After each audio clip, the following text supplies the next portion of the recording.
केंद्र सरकार और किसान संगठनों के बीच 11वें दौर की बातचीत भी खत्म हो गई है। इसका मतलब ये कि दिल्ली की सरहदों समेत देश के कई इलाकों में चल रहा किसान आंदोलन अभी जारी रहेगा। नमस्कार, मैं हूं नीरज और इस वीडियो में हम बारीकी से समझेंगे कि आखिर किसानों की नाराजगी की जड़ कहां पर है, क्यों सरकार के किसी आश्वासन पर उन्हें यकीन नहीं है। किसानों की सीधी मांग है कि सरकार पिछले साल सितंबर में जो उसने 3 कृषि कानून पास किए थे उन्हें वापस ले। इसके लिए 60 दिन हो गए हैं किसान बारिश और जाड़े के बीच दिल्ली की सीमाओं पर जमा है। तब से लेकर अब तक 11 बार केंद्र सरकार के मंत्री और किसान संगठनों के बीच बातचीत भी हो चुकी है, लेकिन नतीजा हर बार सिफर साबित हुआ, क्योंकि सरकार की दलील है कि कानून वापस नहीं लिए जा सकते। हाँ, अगर जरूरी है तो बातचीत के बाद कानूनों में कुछ बदलाव किए जा सकते हैं, लेकिन बात नहीं बन रही। तो जब बात नहीं बनती दिखी तो सरकार ने 20 जनवरी को एक कदम आगे बढ़ाया और किसान नेताओं को 2 प्रपोजल दिए। पहला ये कि 1.5 साल तक इन कृषि कानूनों को होल्ड पर डाल दिया जाए, और दूसरा ये कि एमएसपी पर बातचीत के लिए नई कमेटी का गठन किया जाए। किसान के तमाम मुद्दों पर विचार करने के बाद ये कमेटी जो राय देगी, उसके बाद एमएसपी और कानूनों पर फैसला ले लिया जाएगा। अब इसके बाद तो भाई कई लोगों का मानना था कि सरकार ने बीच का रास्ता निकाला है जिसे किसानों को मान लेना चाहिए, लेकिन किसान फिर भी नहीं माने। आखिर क्यों नहीं मान रहे किसान, और सरकार बार बार ये क्यों कह रही है कि सिर्फ पंजाब और हरियाणा के किसानों को ही कानून से दिक्कत है, यानी ये आंदोलन जो है वो बहुत ही सीमित है। तो मैं समझाता हूं आपको। देखिए, ज्योग्राफी की बात अगर करेंगे तो पंजाब और हरियाणा देश के कुल एरिया का सिर्फ 3% है, लेकिन आपको ये जानकर हैरानी होगी कि पूरे देश के सरप्लस गेहूं और धान का 50% से ज़्यादा उत्पादन सिर्फ इन्हीं 2 राज्यों से होता है।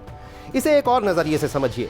फूड कॉरपोरेशन ऑफ इंडिया केंद्र सरकार की वो एजेंसी है जो एमएसपी के तहत गेहूं और धान की सबसे ज़्यादा खरीद करती है, ताकि देश में खाद्य सुरक्षा कानून और सरकार की दूसरी जो वेलफेयर स्कीम्स होती हैं उन्हें सुनिश्चित किया जा सके। फूड कॉरपोरेशन ऑफ इंडिया के आंकड़ों के मुताबिक साल 2020-21 में, यानी इस साल में, उसने देश भर से गेहूं की 390 लाख मीट्रिक टन खरीद की, जिसमें से करीब 201 लाख मीट्रिक टन जो है वो सिर्फ पंजाब और हरियाणा से थी, यानी 50% से भी ज़्यादा। धान के आंकड़ों की बात करेंगे तो और चौंक जाएंगे आप। फूड कॉरपोरेशन ऑफ इंडिया ने साल 2020 और 2021 में धान की करीब 208 लाख मीट्रिक टन खरीद की, जिसमें से करीब 173 लाख मीट्रिक टन सिर्फ पंजाब और हरियाणा से थी, यानी 80% से भी ज़्यादा। जबकि बिहार जैसा जो राज्य है, जिसका एरिया पंजाब और हरियाणा को दोनों को मिला दिया जाए तो उसके बराबर है, तो वो सिर्फ 2% योगदान करता है एफसीआई की खरीद में।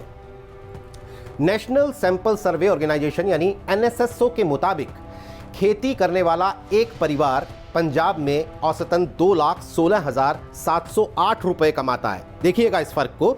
और वही हरियाणा में एक परिवार जो है वो 1,73,208 रुपए सालाना कमाता है। और पंजाब और हरियाणा के मुकाबले अगर बिहार की बात करेंगे तो एक खेतीहर परिवार की औसतन आमदनी वहाँ सबसे कम है 42,684 रुपए, यानी महज 3,500 रुपए महीना। तो आप समझिए कि आखिर क्यों पंजाब और हरियाणा के किसान इन कानूनों के खिलाफ मोर्चे में सबसे आगे हैं। दरअसल उन्हें लग रहा है कि अगर मंडी सिस्टम खत्म हो गया तो उनका हाल भी देश के कई दूसरे राज्यों के किसानों जैसा हो जाएगा। नए कानूनों के तहत सरकार की एक और दुहाई है कि मंडियों के बाहर फसल बेचने की आज़ादी मिली तो खरीदारों में कंपटीशन बढ़ेगा और किसान को ज़्यादा कीमत मिलेगी। लेकिन किसान की दलील है कि शुरुआत में तो जो बड़े कॉरपोरेट घराने हैं वो फसल की ज़्यादा कीमत देंगे, 2-4 साल देंगे, और छोटे व्यापारियों को बाजार छोड़ना पड़ेगा। इसके बाद कॉरपोरेट मन चाहे दामों पर किसानों का शोषण करेंगे। फसल बेचने की आज़ादी की ये दास्तान हम एक बार फिर बिहार के उदाहरण से ही समझते हैं, क्योंकि साल 2006 में बिहार ने एपीएमसी एक्ट खत्म कर दिया, यानी सरकारी मंडियां वहां खत्म कर दी गई। कृषि मंत्रालय के आंकड़ों के मुताबिक उससे पहले बिहार का किसान 2006-07 से पहले बिहार का किसान अपनी फसल को ज़्यादातर मौकों पर एमएसपी पर या कम से कम उसके 90% के दाम पर तो बेच लेता था। लेकिन 2006 के बाद जब एपीएमसी एक्ट खत्म हुआ तो उसके बाद बाजार में बिहार के किसान ने कभी अपनी फसल एमएसपी के बराबर नहीं बेची। लेकिन पंजाब का किसान अब भी सरकारी मंडियों के जरिए एमएसपी पर अपनी फसल बेच रहा है। जब फसल के दाम गिरे तो उसका सीधा असर मजदूरों की कमाई पर पड़ना था। साल 2006-07 में पंजाब के खेत में काम करने वाला एक पुरुष मजदूर अगर 100 रुपए कमाता था तो बिहार का मजदूर करीब 80 रुपए कमाता था। इसी साल वहां एपीएमसी एक्ट खत्म कर दिया गया और इसके बाद अब हालत यह है कि पंजाब का पुरुष मजदूर अगर 100 रुपए कमाता है तो बिहार के खेतीहर मजदूर की कमाई घटकर सिर्फ 61 रुपए पर आ गई है। थोड़ा इतिहास में अगर मैं आपको लेकर चलूं तो कृषि से जुड़े मुद्दों पर सिखों के आंदोलन का इतिहास 100 साल से भी ज्यादा पुराना है। साल 1907 में अंग्रेजों ने एक कानून बनाया जो पंजाब में किसानों की जमीन के स्वामित्व को, ऑनरशिप को चैलेंज करता था। उस वक्त बृहद पंजाब था, यानी दिल्ली से लेकर मुल्तान तक। किसानों ने कानून के खिलाफ आंदोलन छेड़ा और अंग्रेजों को कानून वापस लेना पड़ा।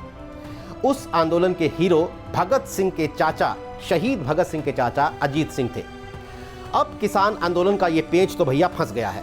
किसान थक हार कर तो शायद नहीं लौटने वाले। उसकी वजह यह है कि पंजाब हरियाणा में गेहूं की बुआई हो चुकी है। किसानों को मार्च तक खेतों में ज़्यादा वक्त बिताना नहीं है। अप्रैल में अब जो है वो कटाई शुरू होगी। और खाने पीने की सप्लाई चेन तो हम 2 साल, माफ़ कीजिएगा, खाने पीने की सप्लाई चेन तो दिल्ली की सरहदों पर हम 2 महीने से देख ही रहे हैं कि वो जब तक चाहें अपने इस आंदोलन को जारी रख सकते हैं। यानी किसानों के पास आंदोलन खत्म करने की कोई मजबूरी फिलहाल नहीं है। सुप्रीम कोर्ट ने कानूनों पर फिलहाल रोक लगा रखी है, इन कृषि कानूनों पर, लेकिन उसने जो 4 लोगों की एक कमेटी बनाई किसानों से और सरकार से बातचीत करने के लिए, वो सवालों के घेरे में है। एक सदस्य तो अब इस्तीफा दे चुका है और किसानों ने साफ कर दिया है कि वो सुप्रीम कोर्ट की कमेटी के सामने नहीं जाने वाले।